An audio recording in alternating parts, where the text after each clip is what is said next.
കളിയാക്കിക്കൊണ്ട് ഒരു കാര്യവും ഞാൻ പറയില്ല. ആസിഫ് പറയണമെങ്കിൽ പറഞ്ഞോട്ടെ, റൈഡ് വന്നു. ഇ ഡി എന്ന് പറഞ്ഞാൽ എഡ്യൂക്കേഷൻ ഡിപ്പാർട്ട്മെന്റ്. സുരേഷ് ഗോപി ഉണ്ടല്ലോ, സിനിമ നടനുമാണ്, രാഷ്ട്രീയക്കാരനാണ്. അദ്ദേഹത്തോട് ചോദിക്കാം. ജഗദീഷിന് നേരെ വന്നെങ്കിൽ ഒന്നും പറയാൻ പറ്റില്ല. അത് നോട്ട് ചെയ്ത് കാണും. പൊളിറ്റിക്കൽ പാർട്ടി വിമർശിക്കുമ്പോൾ അവർക്ക് നമ്മുടെ ശത്രുത ഉണ്ടാവും.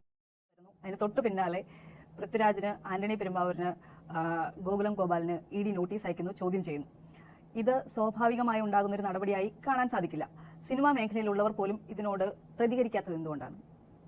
അല്ലല്ല, ഇൻകം ടാക്സ് ഡിപ്പാർട്ട്മെന്റിനെ കളിയാക്കിക്കൊണ്ട് ഒരു കാര്യവും ഞാൻ പറയില്ല. ആസിഫ് പറയണമെങ്കിൽ പറഞ്ഞോട്ടെ, റൈഡ് വന്നു.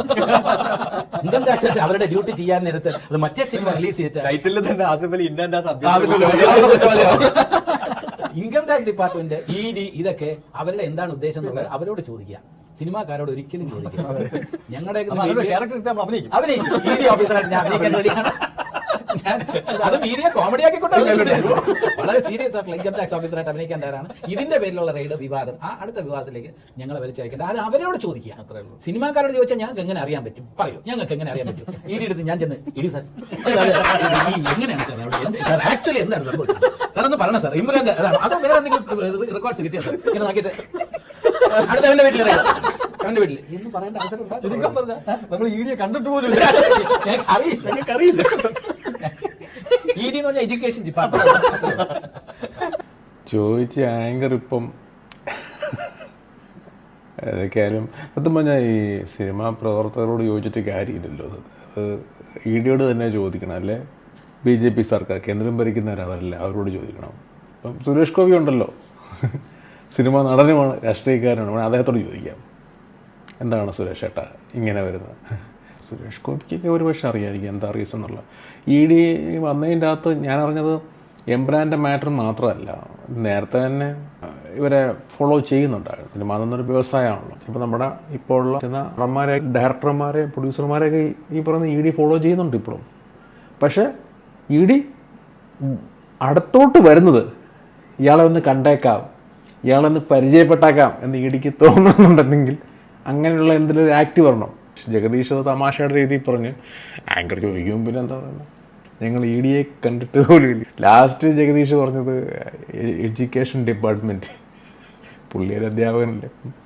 ഇതിൻ്റെ പേരിലെങ്ങാനും ഇ ഡി ജഗദീഷിന് നേരെ വന്നെങ്കിൽ ഒന്നും പറയാൻ പറ്റില്ല. അത് നോട്ട് ചെയ്ത് കാണും. എഡ്യൂക്കേഷൻ ഡിപ്പാർട്ട്മെൻറ്റ് പറഞ്ഞാൽ അവരെ ആക്ഷേപിച്ചതിൻ്റെ പേര് ചുമ്മാ പറഞ്ഞാട്ടോ, അത് ഫണ്ണിയായിട്ട് പറഞ്ഞ കാര്യങ്ങളല്ലേ. ഏറ്റവും വലിയ പ്രശ്നം നമ്മൾ രാഷ്ട്രീയത്തിൽ നിൽക്കുമ്പോൾ സെലിബ്രിറ്റീസ് ആയിട്ട് നിൽക്കുന്നവരുടെ അടുത്ത് ആങ്കേഴ്സ് ഇട്ട് കൊടുക്കും. സുരേഷ് ഗോപിയുടെ പുറകെ നടന്ന സുരേഷ് ഗോപിയെ തന്നെ അവർ നോക്കുന്നുണ്ട്. നമുക്കത് വാച്ച് ചെയ്താൽ നമുക്ക് മനസ്സിലാവും. ഇപ്പോൾ ഈ ആക്ടേഴ്സിൻ്റെ കാര്യത്തിലാണെങ്കിലും അവർ ഇട്ട് കൊടുക്കുകയാണ്. നമ്മൾ ഇട്ട് തരുന്ന സ്ഥാനത്ത് ബൈറ്റ് ചെയ്ത് കഴിഞ്ഞാൽ നമ്മൾ പെട്ടു. അതിനെ ജഗദീഷ് നല്ല രീതിയിൽ അതിനെ ഹിറ്റടിച്ച് വിട്ടു. അമ്മാതിരി അടിച്ച് കളയാനുള്ള കപ്പാസിറ്റി വേണം, അല്ലെന്നുണ്ടെങ്കിൽ പെടും. ഇപ്പം ഷൈൻ ടോമിനോടൊക്കെ ചോദിക്കണമെങ്കിൽ ഷൈൻ ടോം ചിലപ്പോൾ അങ്ങ് വൈകാരികമായി ചിലപ്പോൾ ചൂടാവും ആങ്കറിനോട്. ഇത് ജഗദീഷ് എന്ത് തന്മയത്തോടെ ഹാൻഡിൽ ചെയ്ത്. ഇപ്പോൾ സുരേഷ് ഗോപി വെച്ച് സുരേഷ് ഗോപി വയലൻ്റ് ആയിരിക്കും, അല്ലെങ്കിൽ പുള്ളി ഇപ്പോഴത്തെ നയമനുസരിച്ച് ചിലപ്പോൾ പുള്ളി മിണ്ടാതെ നേരിട്ട് വന്നിരിക്കും. ഒക്കെ അങ്ങനെയൊക്കെ ഷൈൻ ടോം കഴിഞ്ഞ ദിവസം എഴുന്നേറ്റ് പോകുന്നുണ്ടായിരുന്നു. അങ്ങനെയൊക്കെ ചിലപ്പം ചെയ്തിരിക്കും. അതൊക്കെ ഓരോരുത്തരുടെ നായ്ക്കാണ് എങ്ങനെ ഹാൻഡിൽ ചെയ്യണം എന്നുള്ളത്. ജഗദീഷ് ആസിഫിൽ എന്നൊക്കെ പറയുമ്പം അവർ ഭയങ്കര ബുദ്ധിപൂർവ്വം, ചാക്കോച്ചൻ ഭയങ്കര ബുദ്ധിപൂർവ്വം ഹാൻഡിൽ ചെയ്യുന്നതാണ്. മമ്മൂട്ടിയോടാണ് അവരിത് ചോദിക്കില്ല. മോഹൻലാലിനോട് ഒരു ചോദിക്കാൻ സാധ്യത കുറവാണ്. പൃഥ്വിരാജിനോട് ചിലപ്പോൾ ഒരു ചോദിക്കാം, സ്ട്രൈറ്റ് ആയിട്ട് മറുപടി പറയും. ഓരോരുത്തരുടെ ക്യാരക്ടർ എങ്ങനെയാണ്. ഇപ്പോൾ മുരളി ഗോപിയോട് ചോദിച്ചാൽ പുള്ളി അത് അതിന് ഡീറ്റെയിൽ ആയിട്ട് സ്ട്രൈറ്റ് ആയിട്ട് അങ്ങ് പറഞ്ഞു കൊടുക്കും. എന്താണ് കാരണം, ഇ ഡി എന്തിനാണ് ഇങ്ങനെ വരുന്നത്, വ്യക്തികളുടെ മാനസികാവസ്ഥയുണ്ടല്ലോ, അതിനെ ബേസ് ചെയ്തിരിക്കുക അവർ പ്രസൻറ്റ് ചെയ്യുന്നത്. ഇനി ഇങ്ങനെയുള്ള ചോദ്യങ്ങളൊന്നും ചോദിക്കാതിരിക്കുക ആങ്കേഴ്സ്. ഇവരെന്ത് പറയാൻ വേണ്ടി ഇ ഡി വന്നത്, ഇ ഡി വന്നു പോയതിൻ്റെയൊക്കെ ഇവർക്ക് എന്താ അറിയാം.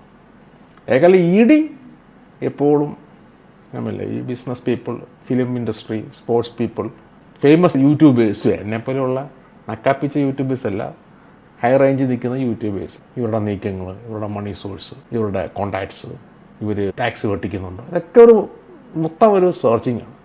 ആവശ്യം വരുമ്പം മാത്രമേ അവർ മുമ്പോട്ട് വരുള്ളൂ. ഒരു രാജ്യത്ത് ജീവിക്കുമ്പം ആ രാജ്യത്ത് ചെയ്യേണ്ട കാര്യങ്ങളെല്ലാം നമ്മൾ ടാക്സ് കാര്യങ്ങളൊക്കെ നമ്മൾ പ്രോപ്പറായിട്ട് അടച്ചാൽ മതി, വേറെ കുഴപ്പങ്ങളൊന്നുമില്ല. ടാക്സ് വെട്ടിക്കുക, ഉടായ്പകൾ കാണിക്കുകയൊക്കെ ചെയ്യുമ്പോഴല്ലേ നമ്മൾ സ്ട്രൈറ്റ് ഫോർവേഡായിട്ട് ജീവിക്കുന്നൊരു വ്യക്തി നമ്മുടെ ബിസിനസ്സുകളും നമ്മൾ ചെയ്യുന്ന കാര്യങ്ങളൊക്കെ സ്ട്രൈറ്റ് ആണെന്നുണ്ടെങ്കിൽ ഒരു പ്രശ്നം ഉണ്ടാകാൻ പോകുന്നില്ല. നമ്മളൊരു പൊളിറ്റിക്കൽ പാർട്ടി വിമർശിക്കുമ്പോൾ അവർക്ക് നമ്മുടെ ശത്രുത ഉണ്ടാവും. അതിപ്പം കോൺഗ്രസ് ആണെങ്കിലും BJP ആണെങ്കിലും മാർക്സിസ്റ്റ് പാർട്ടി ആണെങ്കിലും അവർ നമ്മളെ നോട്ടമിടും. ഇവൻ നമ്മളെ ആണല്ലോ പറഞ്ഞതെന്നുള്ള ആ ഒരു നോട്ടം അവരുടെ മനസ്സിൽ എപ്പോഴും കാണും. അപ്പോൾ അവസരം കിട്ടുമ്പം അവർ നമ്മളെ ഒന്നിച്ചു കൊണ്ടാൻ സാധ്യതയുണ്ട്. അപ്പോൾ നമ്മൾ ശ്രദ്ധിച്ചാൽ മതി, നമ്മുടെ കാര്യത്തിൽ ടാക്സിൻ്റെ കാര്യത്തിലും ഒക്കെ നമ്മൾ അപ്ഡേറ്റഡ് ആണെന്നുണ്ടെങ്കിൽ ആ ചൂണ്ട് നേരെ അങ്ങ് താഴും. അത്രയും ഉള്ളൂ. ഇഷ്ടപ്പെട്ടെങ്കിൽ ലൈക്ക് ചെയ്യുക, ഷെയർ ചെയ്യുക, സബ്സ്ക്രൈബ് ചെയ്യുക. Okay, bye, take care.